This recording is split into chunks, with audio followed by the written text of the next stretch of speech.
Hello everyone, Lee here from Martinuzzi Property Group, and this is my first live market update I've done for a number of reasons. Wanted to give it a go, and it saves some editing time in the background. So hopefully this works, and I hope you get some value from today's market update. So firstly, I just want to start with the RBA. So the RBA has announced a new governor, which is Michele Bullock, and so Governor Lowe has now departed, and a lot of people are very grateful of that because he's been in there for some time, and recently with all the cash rate rises, people are getting a little bit upset with him.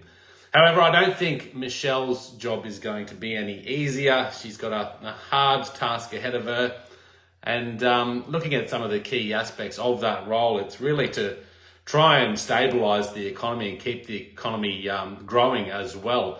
And right now, with the inflation getting out of hand, the RBA has limited tools at their desktop to work with to try and bring that inflation under control. And one of those tools is to rise that cash rate to help bring back inflation. It seems to be working. Inflation is falling, and that's a great result.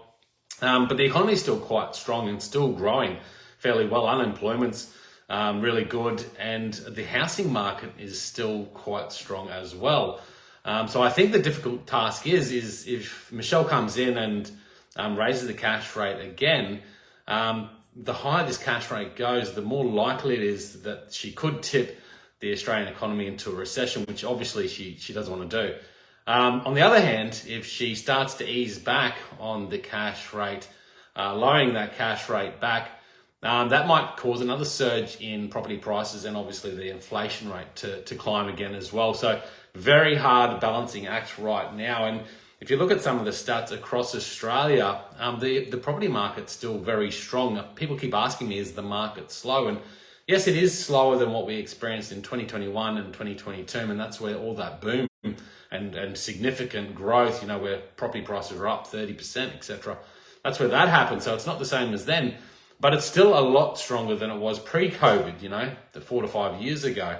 The market's still very strong, and I'll update you with a couple of results here in our office recently, very soon. So the market is quite strong, and if you look at some of the figures so far, so last month, across the combined capital cities, prices grew 1.3%. So the prices are still rising despite the cash rate. And this month so far, a reported 0.4% price index increase across the capital cities again as well. So property prices still seem to be growing. Looking at the southern markets, so auction clearance rates for the 13th consecutive week, preliminary auction results are above 70%. Now that's huge, that's fairly high.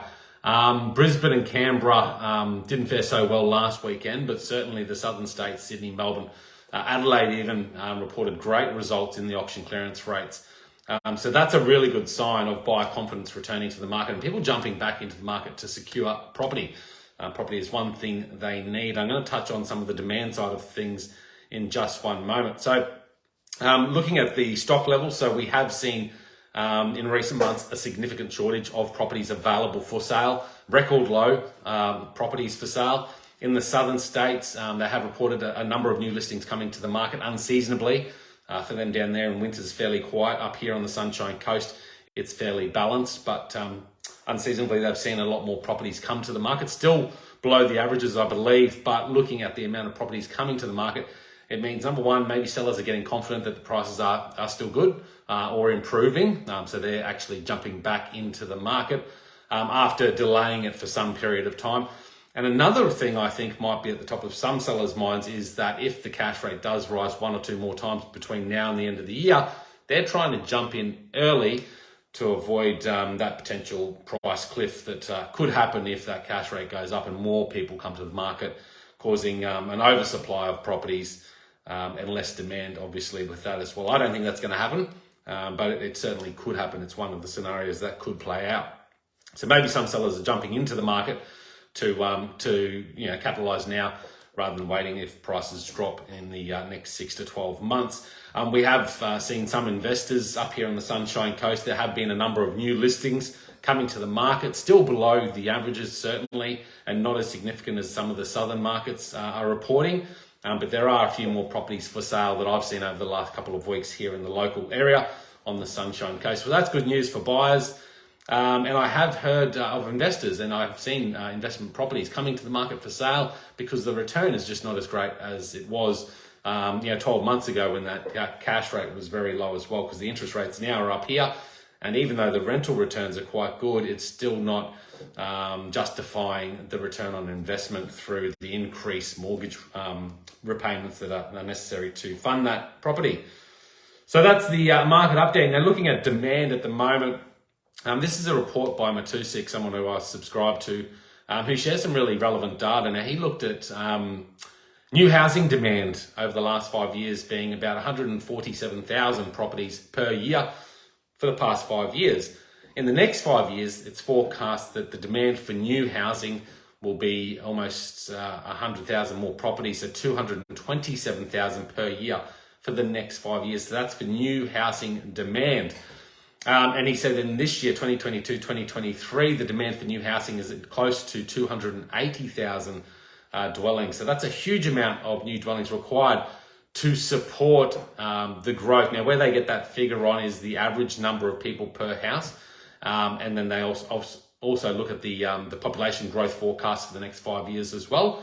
Now, the average number of people per house is said to be 1.98, or it's 2.5, but if you remove the children, it's about 1.98, or just under 2 people per household required. Now, with that population growth, that's a significant amount of new dwellings required to keep up with that increased demand that's coming. Now, this year so far to date, there's a said 70,000 properties that have been complete, which represents 25% of that required demand forecast. So 25% of that 280,000 new dwellings required to keep up with that demand. So this is a key signal why I think the prices aren't going to fall, even if cash rates go up, because there's a huge amount of population growth, a huge amount of demand, and a lot of people have been putting off buying as well because of the uncertainty in the economy. So all that pent-up demand is going to build, and it's going to force more people not only towards new dwellings, but also to the established homes that are coming to the market as well. So I think that supply-demand equation is still well out of check, and the government is going to face a very big challenge there. Housing crisis moving forward over the next few years, I believe. So that's something that they're going to have to focus on, and good luck to Michele Bullock too and the RBA to try and stabilise the economy whilst keeping that growth there as well.